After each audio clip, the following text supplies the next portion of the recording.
घटना चक्र में आपका बहुत बहुत स्वागत है। सबसे पहले आज का एजेंडा। नरेंद्र मोदी और राहुल गांधी के बीच छिड़ी ज़बानी जंग, बड़ा सवाल आखिर कौन किस पर पड़ेगा भारी। जी हाँ, सबसे पहले बात करते हैं राहुल गांधी की। राहुल गांधी ने आज नरेंद्र मोदी, आरएसएस और बीजेपी पे हमला बोला। गुजरात में रैली करके उन्होंने नरेंद्र मोदी पे जो हमला बोला है, किन किन शब्दों का इस्तेमाल किया है वो आप खुद सुने। सबसे पहले आपको हम दिखाते हैं कि राहुल गांधी ने आरएसएस पे क्या कहा।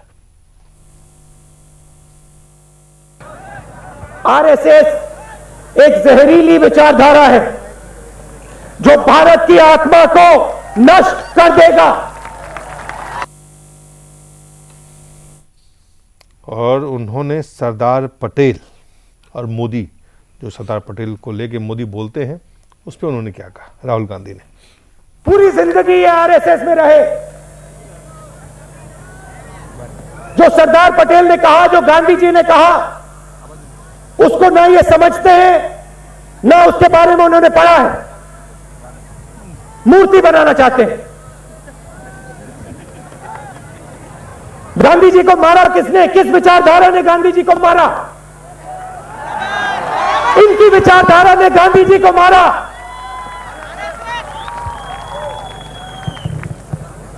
और गांधी जी की मृत्यु के बाद सरदार पटेल जी ने क्या कहा? आरएसएस को बैन करने का प्रस्ताव रखा सरदार पटेल ने। पूरी जिंदगी ये आरएसएस में रहे। सरदार पटेल ने कांग्रेस पार्टी में पूरी अपनी जिंदगी दी, गरीबों की लड़ाई लड़ी, पूरी जिंदगी लड़ाई लड़ी। उसके बारे में नहीं पढ़ा, उसके बारे में नहीं सोचा। अब मूर्ति बनाना चाहते हैं। नरेंद्र मोदी ने भी जवाब दिए, और नरेंद्र मोदी ने सरदार पटेल को लेके क्या जवाब दिए हैं वो आप खुद नरेंद्र मोदी को सुने। जब कांग्रेस के लोग मुझे सवाल पूछते हैं कि मोदी जी आप तो आरएसएस वाले हो, भाजपा वाले हो,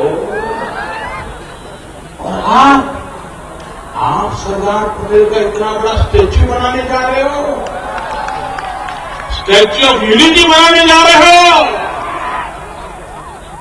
मेहरबान, आपके लिए सरदार वल्लभ भाई पटेल दल के नेता होंगे, हमारे लिए सरदार वल्लभ भाई पटेल देश के नेता है, दल के नहीं, देश के।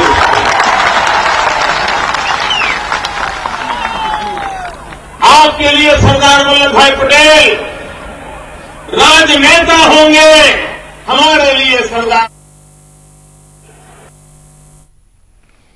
और हमारे साथ अवधेश कुमार वरिष्ठ पत्रकार, पुष्पेंद्र कुलश्रेष्ठ वरिष्ठ पत्रकार और भूपेंद्र धर्मानी वरिष्ठ पत्रकार मौजूद है स्टूडियो में। और पहली बार अवधेश जी आपसे शुरुआत करते हैं। आखिरकार पहली बार शायद राहुल गांधी ने इस तरह से सीधे सीधे नरेंद्र मोदी को लेके, आरएसएस को लेके, विचारधारा को लेके हमले, सीधा नाम लेके उन्होंने कहा, हमले बोले। तो ये क्या जवानी जंग है उसकी शुरुआत है?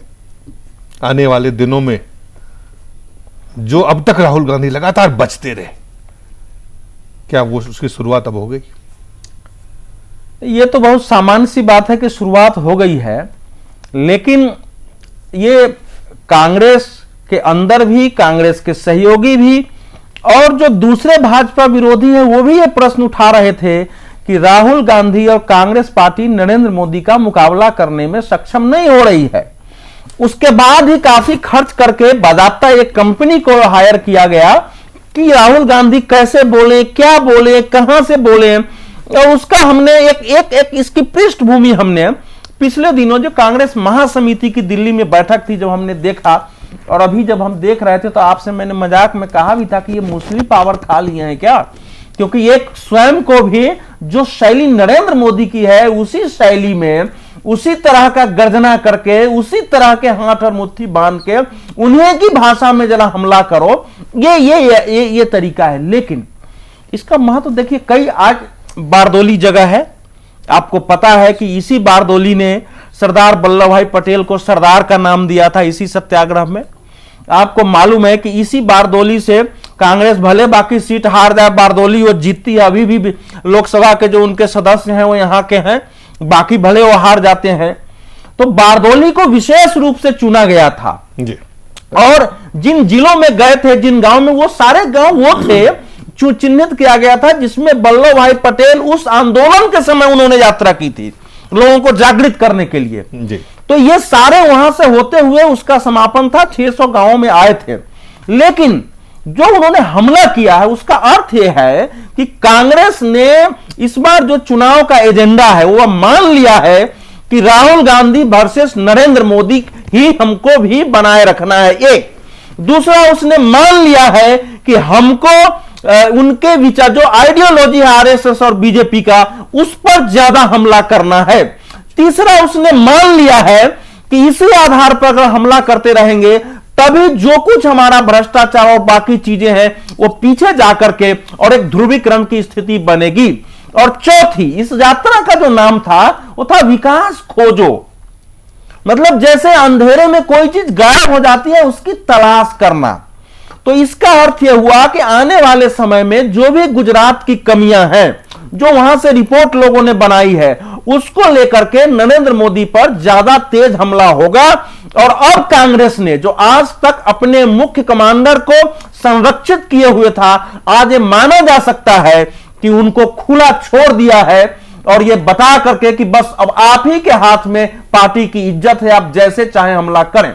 लेकिन दिलीप जी, जो अंक गणित है, आज मैं आ रहा था तो जोड़ रहा था, अंक गणित में मैं आऊंगा, ये जो आपने बात अंक गणित में मैं आपके पास आऊंगा, लेकिन जो महत्वपूर्ण पहलू है पुष्पेंद्र, इस वक्त अब तक राहुल गांधी लगातार बचते रहे, उनसे सवाल भी पूछा गया, लगातार वो पहले भी भाषण दिए, लेकिन बांटते हैं, मौत के सौदागर सोनिया गांधी के। लेकिन राहुल गांधी 2014 के चुनाव की जो जब तैयारियां शुरू हुई तो ये ऐसा लग रहा था कि राहुल गांधी कहीं ना कहीं नरेंद्र मोदी पे सीधा हमला करने से बच रहे हैं।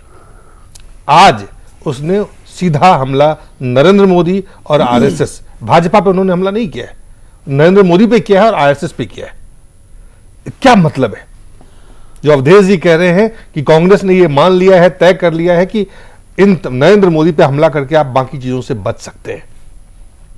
देखिए, दो बात हैं कि एक तरफ तो जो अवधेश भाई ने बात कही है कि नरेंद्र मोदी पे हमला करना उनकी मजबूरी भी है, उसके अंदरूनी कारण भी हैं कांग्रेस के, और दूसरी वजह यह है कि जिन चीज़ों को लेके कांग्रेस पार्टी चुनाव में जब कूदी थी, क्योंकि अब से कोई महीने, 1.5 महीने पहले, 2 महीने पहले 4 राज्यों के चुनाव हुए हैं, तो तमाम वो डेवलपमेंट की बातें, तमाम वो उन बिलों की बातें जो गरीबों को भूख से मिटाने के लिए था, लैंड बिल देने के लिए था, गरीबों को की दूसरी समस्याओं को कम, जितनी भी बातें की, मुझे लगता है, मैं फिर इस बात को दोहराऊंगा कि उन चुनाव में भी शुरू में ये सब बातें ये टेस्ट कर चुके हैं। और बार बार इन्होंने कहा कि हम गरीबों के लिए देखिए बिल लाए थे तो अपोजिशन ने रोकने की कोशिश की, हम जमीन आपको देने के लिए लाए थे तो अपोजिशन ने रोकने, वो तमाम चीजें चली नहीं। और अब कांग्रेस पार्टी के सामने सिवाय इसके कि इस इलेक्शन को इस पोलराइजेशन की पॉलिटिक्स के किनारे पे ले आया जाए, जहां से उनको ये बार बार गांधी की हत्या कितने की थी, ये सुनते सुनते ये देश जो है कई हजार बार सुन चुका है, और हर बार बताया जाता है कि गांधी की हत्या किस विचारधारा ने कही थी। अब ये भी हाल में जब ये मूर्ति का मामला आया सरदार पटेल की, तो फिर वही आरएसएस की बात आई कि उन्होंने बैन लगाया था। लेकिन यही राहुल गांधी इतिहास के अगले 2 पन्नों पर नहीं जाते हैं कि उसी सरदार पटेल ने उन आरएसएस के बारे में क्या कहा था, उसी आरएसएस के बारे में गणतंत्र दिवस पे उन्हें विशेष तौर पे किसने बुलाया था। अगर ये विचारधारा जहरीली थी और आपको आज 2014 में पता चल रही है, तो पिछले 50 साल से आप क्या कर रहे थे? आरएसएस सरकार में नहीं थी, आरएसएस सत्ता में नहीं थी, फिर भी हजारों हिंदू मुस्लिम दंगे आपकी सेकुलर विचारधारा के बीच में हुए थे। तो ये भी देश को बताना चाहिए। मुझे लगता है कि कांग्रेस पार्टी की सारी कोशिश है कि आरएसएस गांधी की हत्या और नरेंद्र मोदी पे केंद्रित करके वो इस पूरे चुनाव 2014 में भ्रष्टाचार का मामला हो, महंगाई का मामला हो, लॉ एंड ऑर्डर का मामला हो, देश की सीमाओं का मामला, उस सबको छुपा करके हिंदू मुस्लिम पोलराइजेशन की पॉलिटिक्स करने की पूरी कोशिश कर रही है। धर्मानी साहब जी, दो अहम सवाल है। एक, जो राहुल गांधी ने आरएसएस पे हमला बोला है, जो सीधा सीधा उन्होंने कहा कि जो विचारधारा है वो जहरीली है।